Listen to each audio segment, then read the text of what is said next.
venture out. Now, they don't, she doesn't take many, only 3 or 4 sometimes. Sometimes only 1 or 2. Several of these people tried to escape themselves. A mulatto colored girl. She was almost white. And she had a very dark colored husband. So she dressed up very neatly, and she took him as her Negro slave and brought him north. She escaped that way. Some of these people came up the Hudson. Some of them came up the canal as far as Lockport, and they escaped that way, and they went to the Buffalo and into Canada. A good many of them didn't go to Canada because they thought they'd be safe anyway. The story of a man that was more or less of a blacksmith. He was colored. He settled in Poughkeepsie, and the bounty hunter threw someone up north that squealed on the poor guy, and they sent a bounty hunter up after him. Well, this blacksmith was such a popular person down there in Poughkeepsie, where he done the blacksmith work and all like that for these people, that they paid pretty much $3,000 for his life to keep him up there in Poughkeepsie, and they sent the guy back with the money, and that's all they wanted. Another story about, they called him Box Brown. He got his, well, he was in Virginia, and he got a friend of his to box him up into a crate, and they shipped him up to Philadelphia. And he escaped that way. And after that, they called him Box Brown.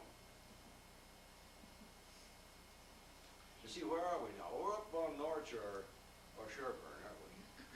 Well, let's say we get up to Utica. All right. Now, there's several churches in Utica at that time, and Garrett Smith was also in Peterborough, and he helped us along a little ways. Well, these churches in Utica, there's a Baptist church, Presbyterian church, churches in Cortland, and even Elmira College was Harvard's slaves at one time. The Baptist church in Buffalo did. Well, we're in Utica. Now, the next place, we probably better go over to Rome, because there's some friends over there that this conductor is taking us over to Rome, so we'll go over to Rome. We get over to Rome, and we find out that they couldn't handle as many of us as we had wanted to stay, so they have to send a few of them up. So they come up as far as West Leyden. They went to the West Leyden Hotel. It was the older hotel. It wasn't the one that is there now, but it's the old hotel. Well, we find a few more friends a little farther on in Talkenville at the Stone Mansion up there. And in the meantime, we go to Bard's Tavern, which is between Talkenville and Boonville. There's a couple houses in Boonville I'm going to have to tell you about too. One of the houses was owned by a Hunt, a Calvin Hunt, and this house is across the street from Trainer's Funeral Home. The other house in Boonville is down next to Doc Zotz, and she was a sister of the Hunt that owned the place across from Trainer's Funeral Home, and they were both abolitionists.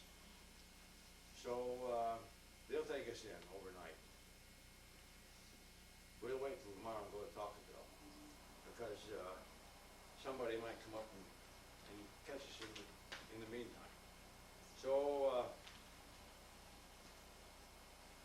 we were in Boonville.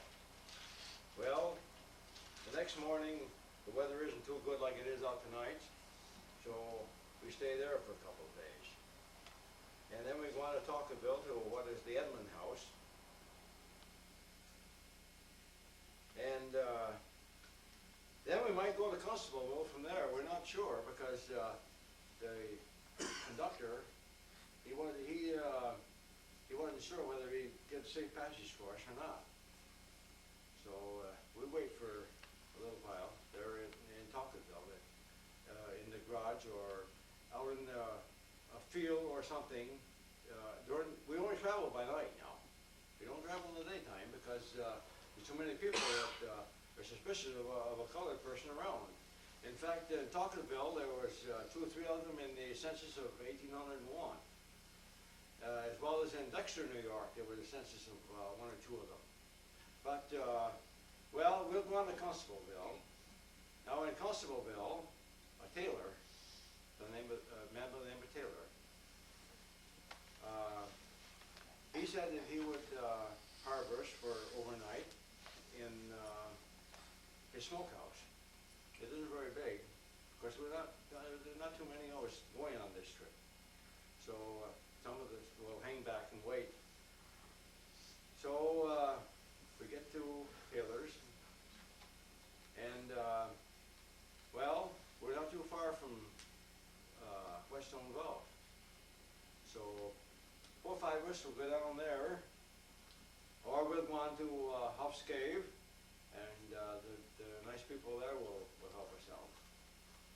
So we, one way or another, we'll make our way down through there. Well, we've come pretty well so far, without much trouble. So the next day or two, we'll head down to Lowville. We have some friends down there in one of them is General Northup, and that's the house in Lowville. You probably have all seen that. Pretty near across from the courthouse is a large house that has a gate around, or a fence around it.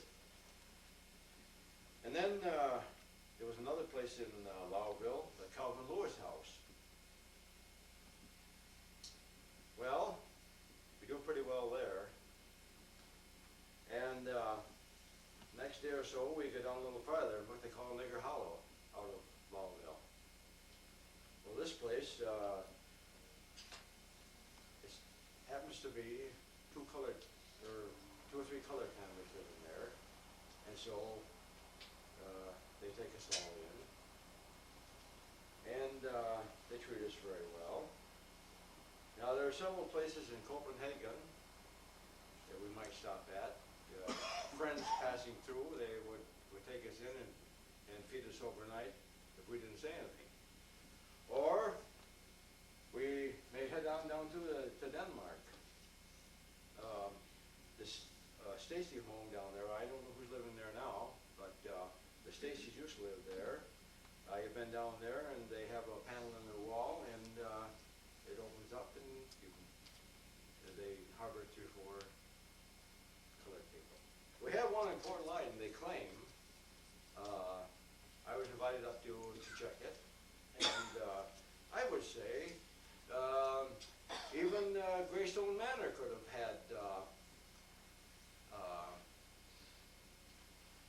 place where they harbored slaves.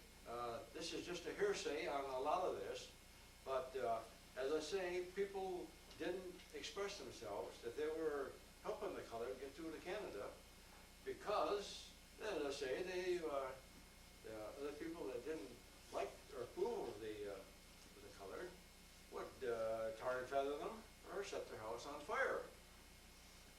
Well, we get down as far as Denmark, and we're not too far from the Canadian border now, so we find friends in Watertown, and we may go over to Cape Vincent, or we may go to Aspinwall Corners near Henderson, or we may go right straight up to and some of the caves and some of the things on the islands right above the St. Lawrence, right on the St. Lawrence, above Augsburg and like that.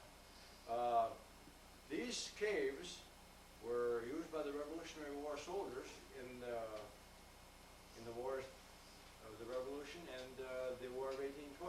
Well, also, they served as places for the colored. Well, now we're into Canada, or almost. So now we're going to be safe, or are we? It is said that estimated that the number of Negroes in Canada at the outbreak of the Civil War was probably 50,000, and many of them came back to the States. So around 1872, after the Civil War, there probably was only about 20,000 in Canada. But now there are several people like Harry Tubman and Frederick Douglass, Garrett Smith, and Horatio Hoff, and people through the area that helped the colored escape.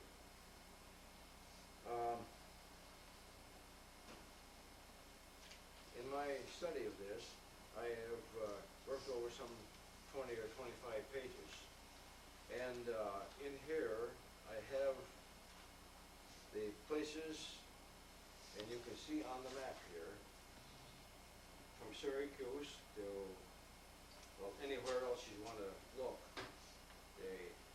somebody has been harbored for, or has harbored the slaves.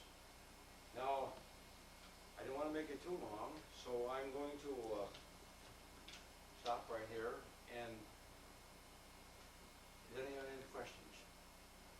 I know there's got to be.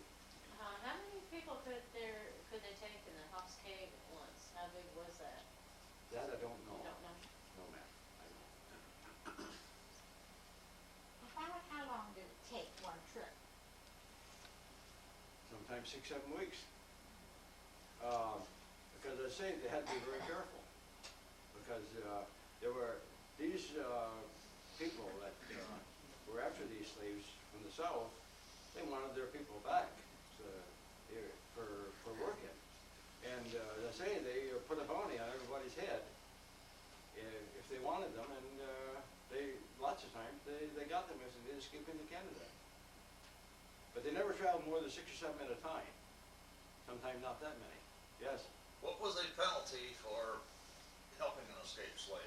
I mean, I assume it was something like, same thing we would have now for receiving stolen goods. After 1820 or so, the United States government passed certain laws that if you were caught with a slave or something like that, well, they could put you to death. They just didn't care. In other words, helping you were being helping caught a with an slave, escaped and slave was you're a not if penalty. you got caught. How did they travel? Did they walk? Beg pardon? How did they travel? Did they walk? Some of them walked. Some of them had, as you can see from Harriet Tubman's picture here,